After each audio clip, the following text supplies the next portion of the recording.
Hey, somebody's got to trim the palmettos. You did? Excellent.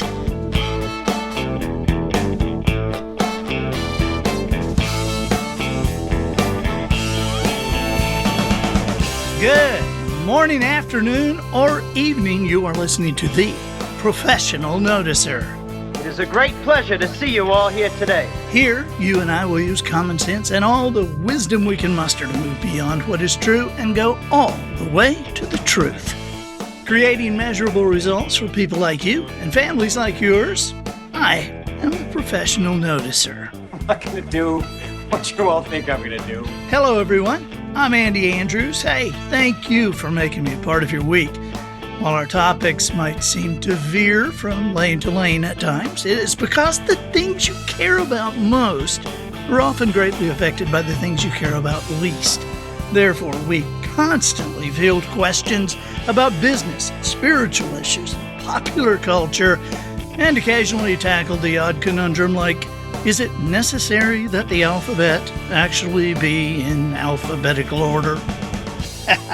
My purpose here today, and with every show we do, is to play the part of a best friend or coach. I want to help you live the life you would live if all your toughest questions were answered.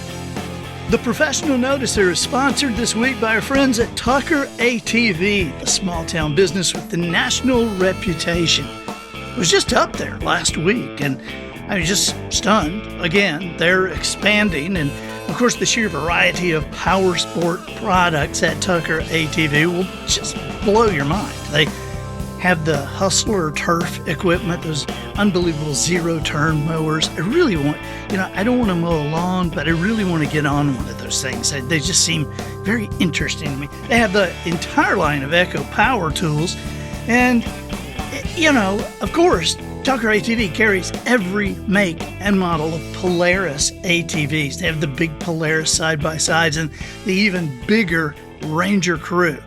Tucker ATV is just one of my favorite stops. And of course, Shannon and Lisa Tucker are a huge part of the reason they're one of my favorite stops. Kevin Perkins and I stopped there last week to look. They have a mount, a taxidermied deer that was done by the taxidermist who won the world championship. And so this is a pedestal mount of a white-tailed deer. And so Kevin and I stopped. We're going to see it, but they have that there on display right now. And we're just blown away, because we've seen a lot of deer mounts, but this was done by a guy named Clint Rickey up in Wisconsin. And Clint has won the world championship. He's won like the Wisconsin Masters Division 7 years in a row and Iowa 6 years in a row. And so Shannon and Lisa Tucker have a mount front and center out there. People are stopping in to see it. Highway 43 North in Jackson, Alabama. Tucker ATV, the small town business with the national reputation. Hey, by the way, we're looking at stuff this past week, Matt and I, and realized we're now at listeners in 74 different countries. I was just looking at the list and astounding. I know one of them that recently added was Saudi Arabia. So, hi, you guys. Observations and answers is what we do here. I deliver the observations and you provide the questions. And hey, we need your questions. We love reading or hearing your questions. And if your question is chosen to go on the air, be answered on the air, you have your choice of the 100-year parenting course or the guided traveler experience. Both of those sell for several $100s, don't they, Matt? Mm-hmm. Okay. And so, but you get it for free just for just a thanks for us using your question. So 1-800-726-ANDY, 1-800-726-ANDY, or email us at theprofessionalnoticer@andyandrews.com. This week, our first question is from Julie. She's from Indiana. Let's listen. Hi, this is Julie from Indiana, and I was just wondering, I know from listening to your In the Loop and your Professional Noticer episodes and from reading your books, which thank you so much for your diligence in giving us great content to apply to our lives. But I was just wondering, I know from your story that you did not have immediate success. And when you were in the meantime of you've written the your book and you're waiting for success to happen, was it a type of thing where you just needed to be content where you were, or you just needed to work harder to make things happen? And is there a process at which you just need to be more diligent and hardworking, or is there a certain mindset in which you just need to be content with whatever plan God has for your life and just do what you can do and then be content with the rest? And how does all that work, and what is your mindset through all of that? So if you wouldn't mind answering that, that would be great. Thanks so much. Julie, thank you. It's a great question. And it's a question that I wish I'd had somebody answer for me earlier in my life. But I'm sure the reason I didn't have anybody answer that question for me is because I never asked the question. You know how we talk about to remember that the quality of our answers can only be determined by the quality of our questions. And so if we don't ask a question, we rarely get an answer there. I mean, it's just like kind of walking around and somebody saying, hey, hope you find some eggs. Or maybe it's like living a life where you spent some time in a field, and when you came out, somebody said, well, did you find any eggs? And you said, what do you mean? And so, well, there's Easter eggs hidden out there. And like, oh, well, I didn't know that. I wasn't really looking for them because nobody told me there were Easter eggs. And so life, in a way, is like that. I mean, we need to search for answers, and our clue to answers is most often a question. It's a challenge. It's something that we're going through that we're trying to figure, and we can put that situation, put that problem in the form of a question to ask a buddy, to ask a coach, to ask a friend, get a conversation going. And that's what I feel like you did here, because as I listened to your message, I realized, wow, I know the answer to that. I mean, I know what I do with that. You're right, Julie. I did not have immediate success. In fact, there was probably, I'm 59 years old, and so there were probably a 30-year period in my life, at least 30 years, that it became apparent to me, and I even voiced this to my friends or to certain people, to my wife, it became apparent to me that there was not a single success that I had. There's not a single thing that I achieved or that I was accepted for. Not a single thing that I wasn't, or that I had not been rejected for first. There's not a single thing anybody said yes to that at first the answer had been no. Not a single thing that I was able to do that before, for a long while, I was not allowed to do or unable to do.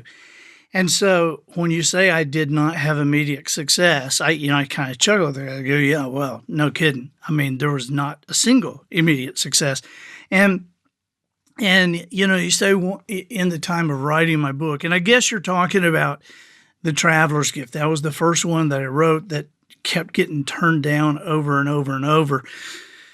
And if you don't know the story, The Traveler's Gift, which just sold millions of copies, was actually turned down over a 3.5-year period by 51 different publishers. So 51, to be clear, 51 different publishers said that what I had written was not worth putting on paper. Now, when you look at the authority, when you look at the people who know what they're doing, if you weigh on a scale 51 people in the publishing industry and one guy who has never had a book published, and 51 of them are thinking one way, and one of them is thinking the other way.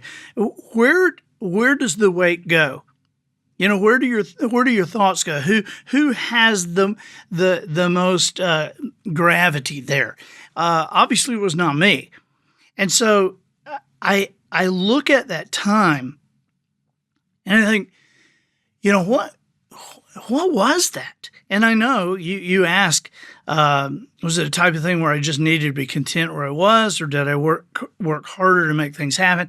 Honestly, I'm not sure I could have worked harder to make things happen. I mean, as I look back, I was working as hard as I could, and I was working as hard as I could to make that happen. And yet, I want you to think about this.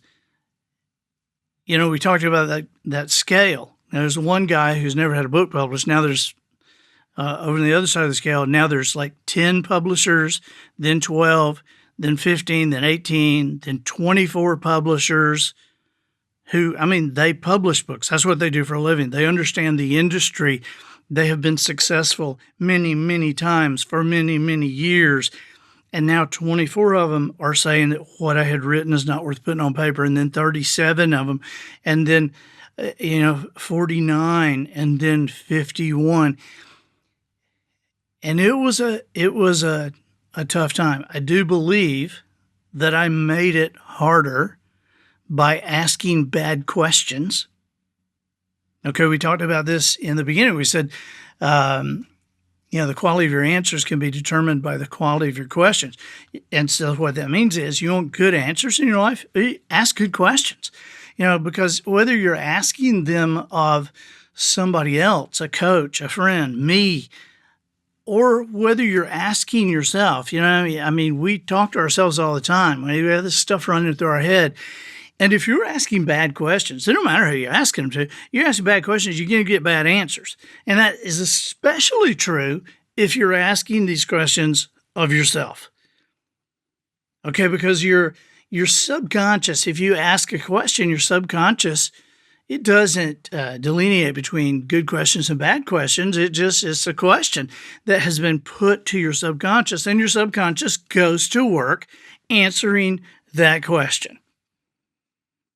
And so I know now that the number one thing I did was I extended that line of, I didn't really consider it failure. I continued the line of rejections longer than it should have been because I asked bad questions. I would ask questions like, well, is this book just not as good as I thought it was?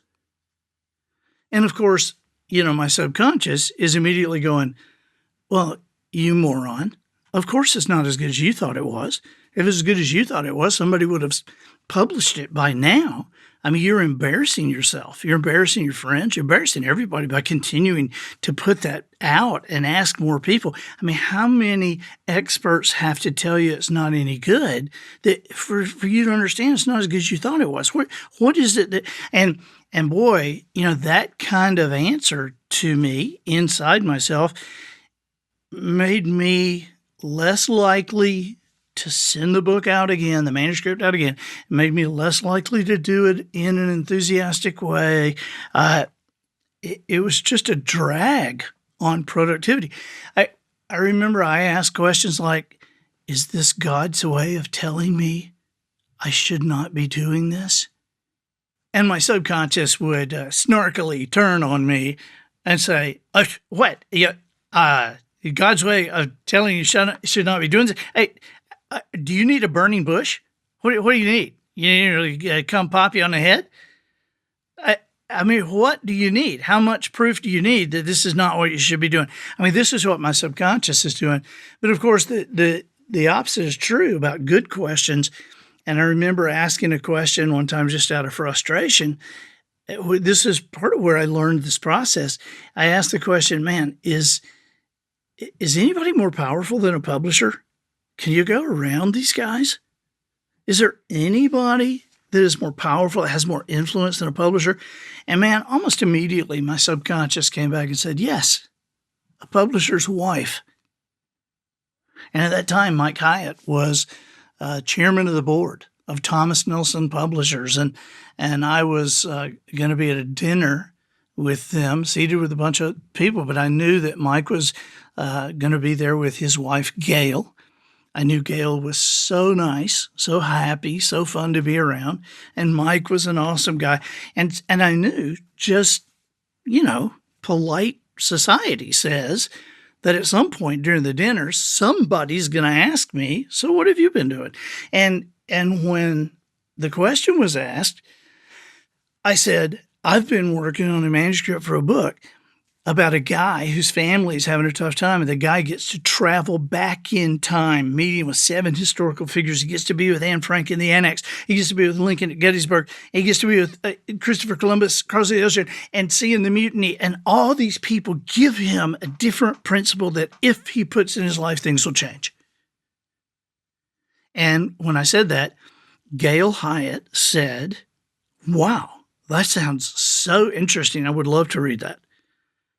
And I said, I have a manuscript in the car for you. And everybody laughed. And I said, well, but it's just for you. It's not for him. Okay, now I never told anybody that his company had already turned me down. In fact, I have the rejection letter framed up in my office. But I found out later they went home and they stayed up all night. She stayed up all night reading the book. He stayed up all night because she was always elbowing him going, listen to this part, listen to this part. And, less than a week later, we had a deal on the book. But, I look and I think 51 turndowns, including the people who, ended up publishing the book. Man, what did I do there? And I realized that I did have to keep my head down and keep working. But when you asked Julie, you say, was the type of thing where you needed to be content where you were? Or did you just need to work harder to make things happen? The answer is yes. Because if I didn't show a level of contentment, if I just got crazier and crazier and crazier, people would not want to be around me. People would not want to publish a crazy person's book. And so I did have to manage some contentment, and I did need to work harder and smarter in different directions and think through things. So the answer is yes. And you ask if there was a process, and there is a process in which I have learned to be content. And I'll tell you, it's a prayer. I was reading some stuff about King David. And, King David was King Solomon's father. And King David was, he's the one who got the giant with the rock and later, became king. And he is known as a man after God's own heart, even though he screwed up over and over and over again. That's what he was known as, a man after God's own heart. And so I read a certain thing that he had written as a prayer to God, and I realized it was an answer to a problem I was having, because I would sometimes, I'd pray, God, I really, whatever your will is, I want your will. Let your will be done, God. And then I would say, amen. And I would stand up and I would kind of think, but don't touch my kids.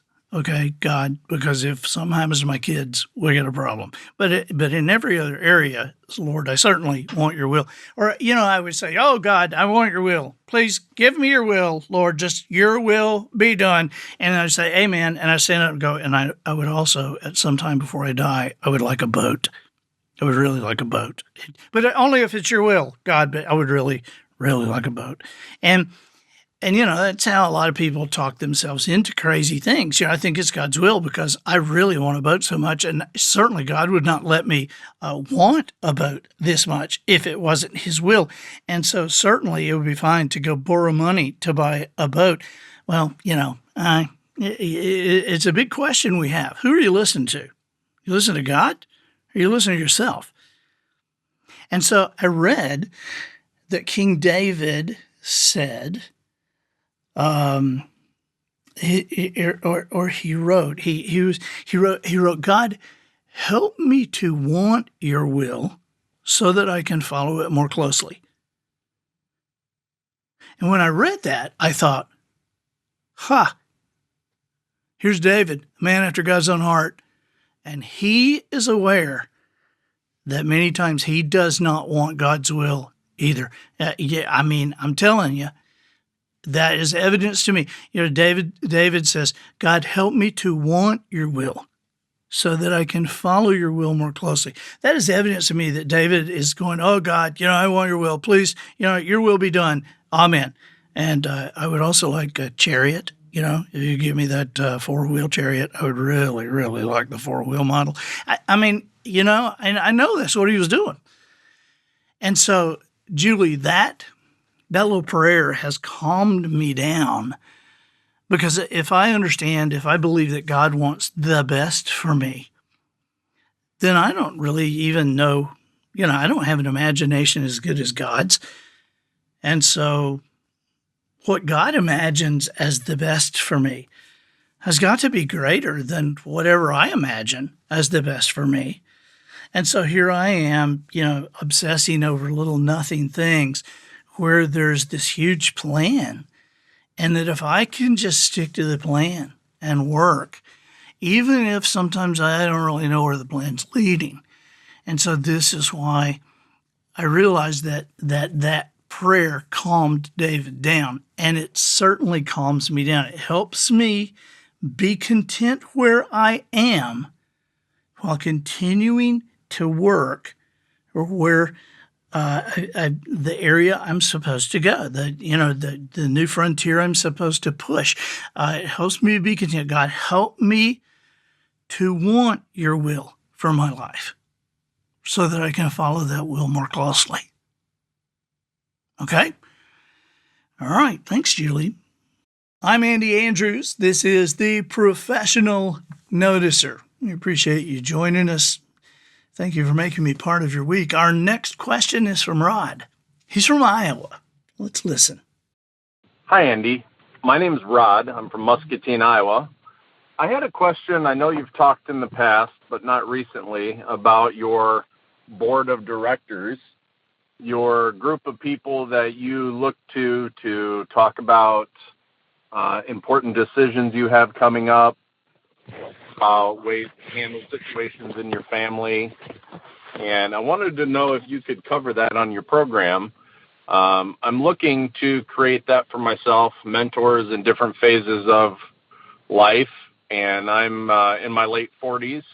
I have grandchildren, and I'm looking for someone who's been a successful grandparent. And I also want to fill the role of a mentor for someone else. And I'd like you to see if you'd talk about how that has changed for you over the years and the way that those people have come in and out of your life. Thank you. I appreciate everything you do. Rod, thank you. The board of directors has been a huge part of my life. I talked about it a lot in I guess past years, and maybe haven't talked about it as much recently. In business situations for years, I heard people talk about having an inner circle or a team. And I knew from working with some companies, I would see some of those inner circles crack, or I would see people in and out of teams. And I always saw weird feelings attached as people came and went and tried to. And so I thought about the concept of a board of directors. Why does a company have a board of directors? A company has a board of directors to influence others in their direction. They have a board of directors for protection. These are the people who have the best thinking, and the idea is that with the thinking of everyone, the possibility of mistakes is obviously mitigated, and so great thinking from a lot of people, and that's why companies do board of directors. And I thought, why can't I have a board of directors? And my first reason, I I guess that's a bad question. Why can't I have, right? I mean, that's a bad question. Remember, we're talking about the quality of our answers is determined by the quality of our questions. Well, that's a bad question. Why can't I have? Oh, let me sit here and search for negative reasons that I can't have a board of directors.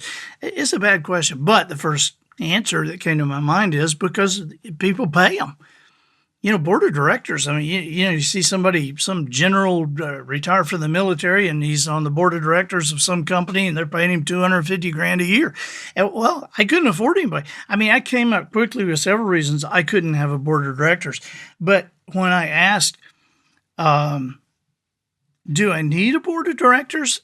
And I came up with a bunch of reasons I needed one. And then my question was, how would I create a board of directors without breaking the bank? And of course, the first answer was, well, don't pay them. Okay, but how do you have a board of directors and you don't pay them? Well, it's easy to have a board of directors that you don't have to pay if they don't know they're on your board of directors.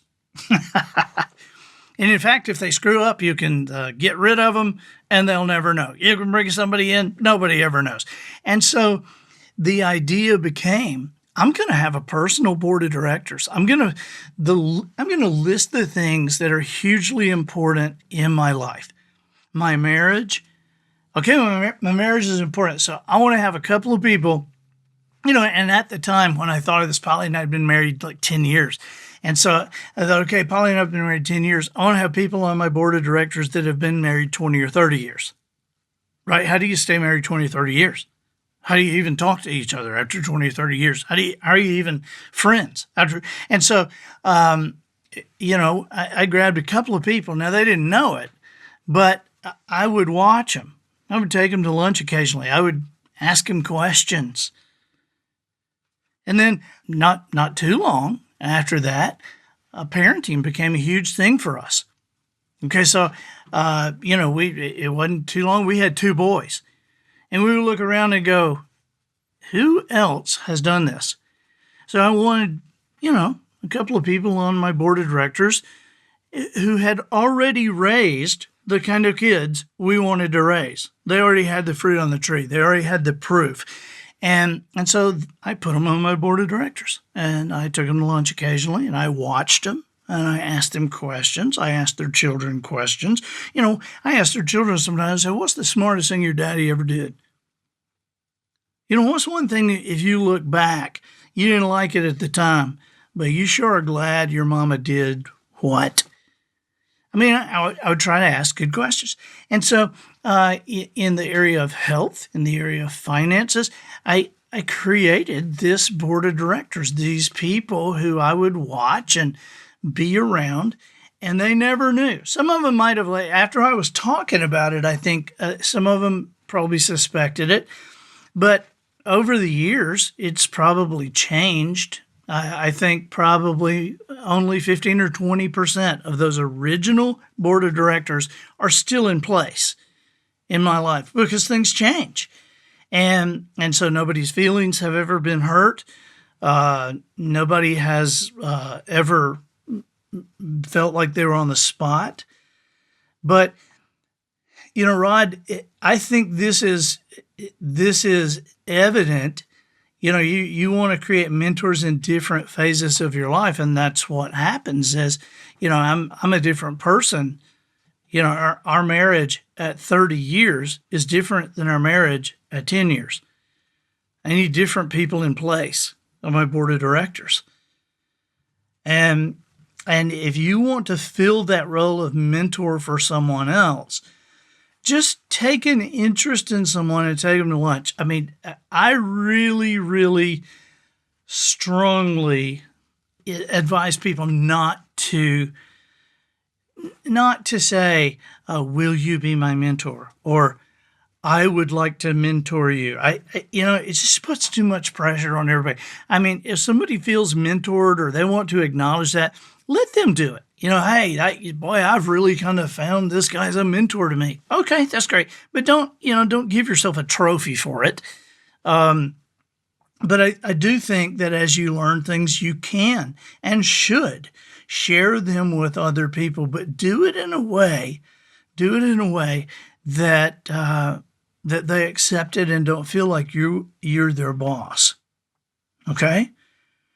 I think this is an awesome thing you're looking at. I think that you can teach this principle to your children and your grandchildren, the principle of how to create their own board of directors, how to create people that they can watch and listen to and become the person that you know they were meant to be. Okay, thanks, Rod. Man, I appreciate you.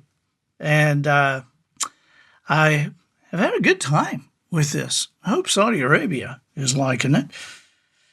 But I think that'll do it for this week. Get us out of here, Matthew.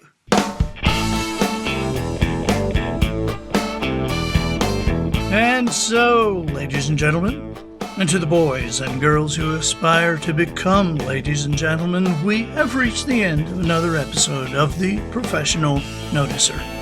In a world where common sense has become a superpower, I'm harnessing what mental energy I have for you, seeking wisdom, making observations, and endeavoring to answer tough questions in a way that will empower your family and your business.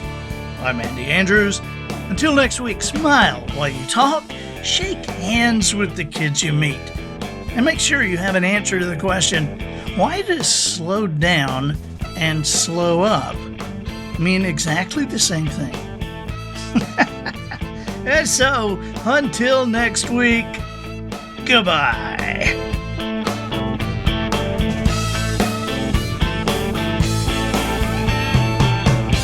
This episode of The Professional Noticer was produced by Matt Limpert.